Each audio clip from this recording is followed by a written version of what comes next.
what is really happening at Miss Universe and what is happening, especially with the ownership. We're going to unpack in this video who's in charge and what are they doing, like who is really in charge and what are they doing. Plus, how is their being in charge affecting the organization? So stay here with me. Welcome back to my channel. My name is Oliver Nakakande. So we're going to be unpacking the ownership of Miss Universe, especially the recent ownership, because we all know that there is a lot that has been going on.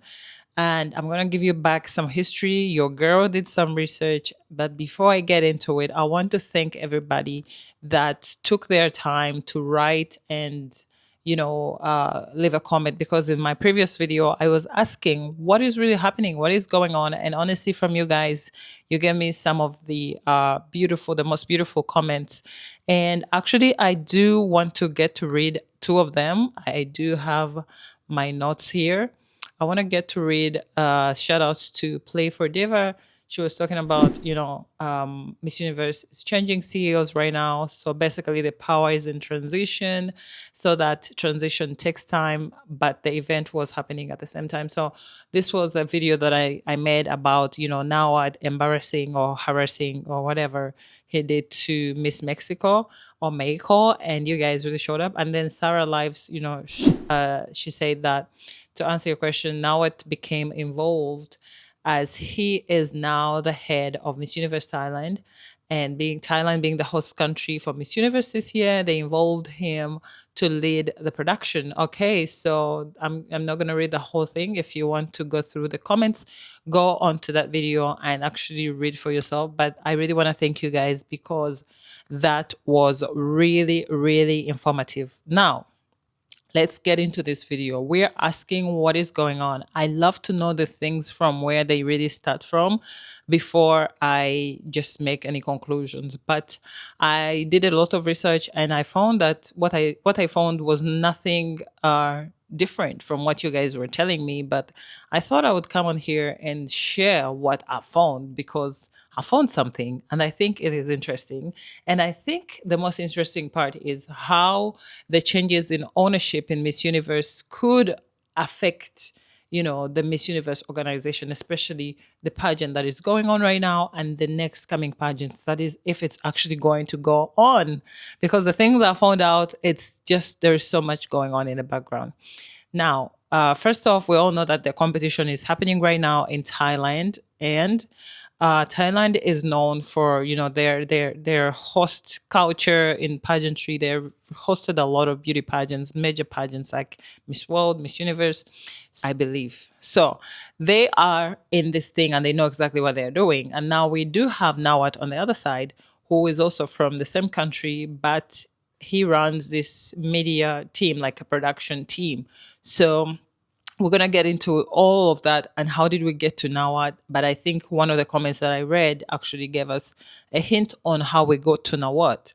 We're going to talk about ownership, but ownership from the bosses. So we do have the CEOs, the owners, and then we do have the presidents and all these people who follow them. So right now I'm going to give you some take us back to 2015. I'm going to be looking at my screen and looking at my notes to share with you guys what I found. But in 2015, Donald Trump, because you all know Donald Trump, the current president of the United States, he sold off Miss Universe because he was the president back in the day. He was the owner, not the president. He was the owner. So he was the owner of the Miss Universe under IMG. And so that when he sold into from 2015 to 2020 to 2022, it was run by IMG, and then there was multiple ambassadorships, global sponsorships, and all that. So under IMG, we all remember that we had a popular president, Paula. Paula was one of those presidents in Miss Universe who were there for so long, and she really, really did an amazing job.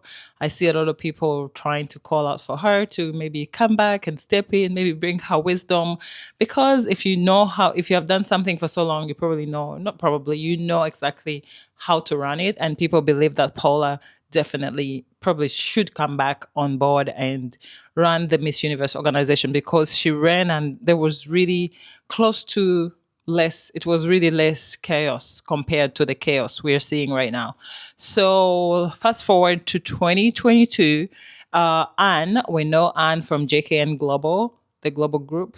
Anne bought the organization of Miss Universe, and therefore she became the CEO of Miss Universe. This was amazing news because she was the first transgender woman to be the owner of Miss Universe, and this actually called for a lot of debates around the world, around people who were the directors, and some countries chose to participate and send trans women in pageants, and others were like, no, no, no, we're not going to do this. So there was a lot of like drama that comes with every kind of new ownership. But Anne's ownership role came with a lot of debate, because obviously being a trans woman, some people, just hug that, and they're like, okay, we love this diversity, and others were like, no, no, no, no, no, women should be represented by women, not trans women, and all that. We all know this talk. I don't want to even go back, but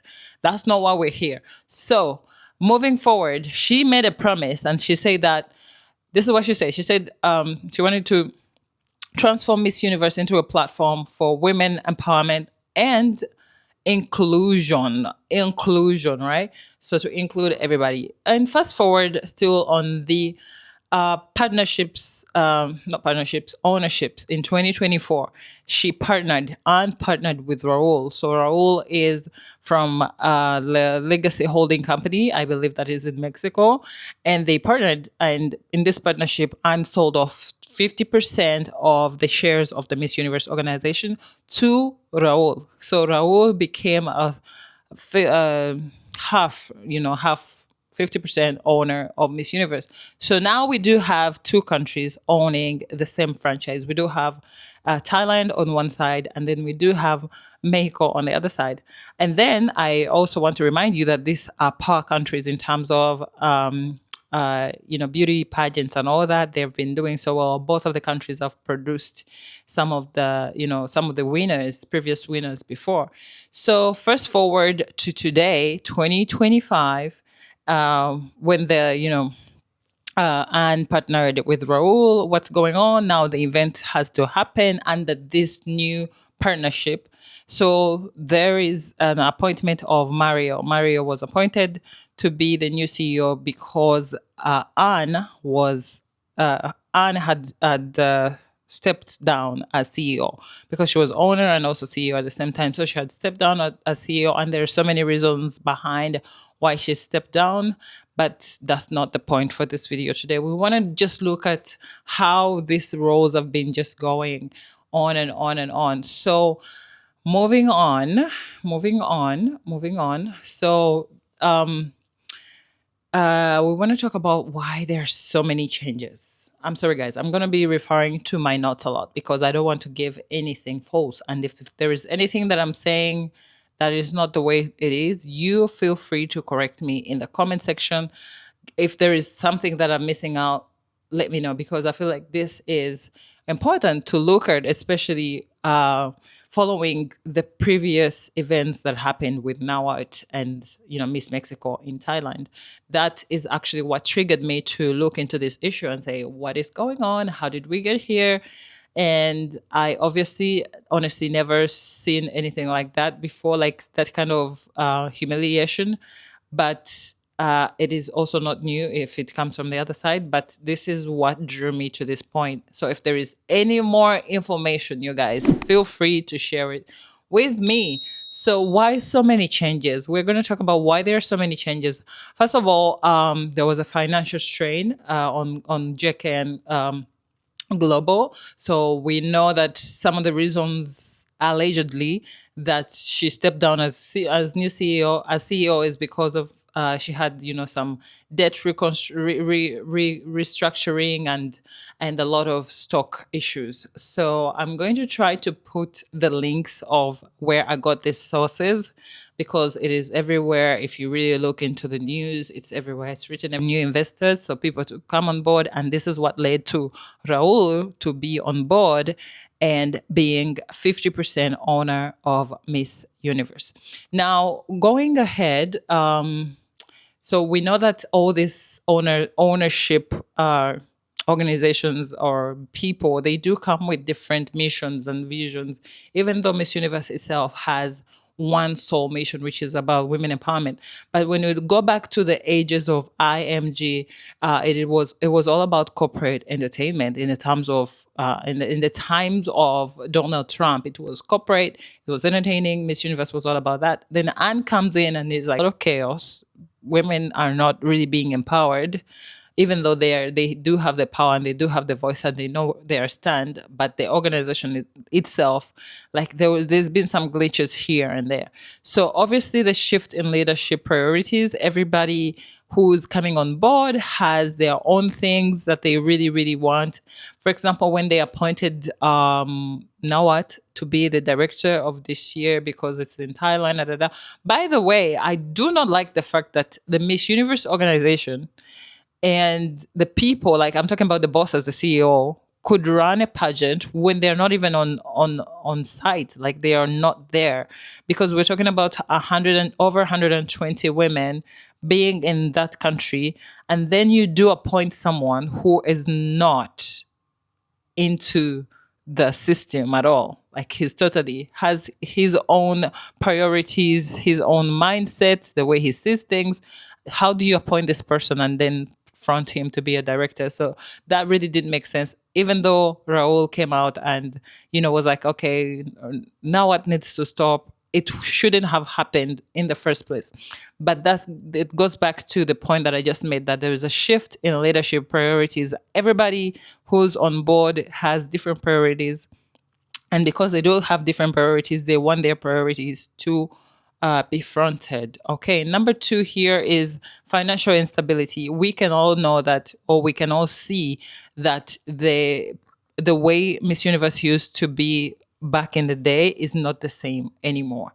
It's not the same anymore. The quality of the sponsors they used to have is not the same anymore. The fact that JKN Global even chose to give away a huge chunk of 50% ownership to Mexican businessman Raul, it shows that they really, really need the money. So there is a lot of financial instability. And the fact that it's also happening in Thailand, it also has to say something about finances, because let's be realistic. Thailand ownership, some people were like, oh no, trans women should not, take part into women pageantry, and then others are like, oh no, it's all diversity, inclusion, all that. So there is a lot of like imbalance. Some people are on the other side, some people on this side, but that is all because of the changes in ownership. And honestly, it is damaging the reputation of the organization, because many people are saying different things about this organization, and it doesn't look like it used to be. So public perception, everybody's talking about what this pageant is doing, what it predicting what it's going to end. And some people were thinking that this pageant that is going on right now could not even go on, and I was one of them. But let's see, because I really do believe that much as they're still involving these Nawart and grand directors, there is still a lot of chaos. Right now, if you can see in the background, you can see that that was the introduction ceremony. And that ceremony, my friend, it is premiering. It's not premiering, but it's showing on the Grand TV YouTube channel. This is a Grand TV. This channel belongs to Now White organization, right? So I was like, why all this content is not exclusive on Miss Universe like YouTube channel and channels across social media, this goes back to show that everyone has their own priorities, and everyone that they've given authority wants to drive this thing in their own direction. But guess who is in the bus? The girls. The girls are in the bus, and it's just swinging left, right, and center and going around in swirls. And they're just really holding on to their dear lives. And it's not pretty at all. Now, oof. I don't want to talk about any potential opportunities because honestly, I don't see any potential opportunities. The only opportunity I could see before it was Thailand and Mexico being two superpower countries in terms of like search factor, and these two business people coming together into a partnership for Miss Universe. I really thought that it was going to breed something nice for Thailand and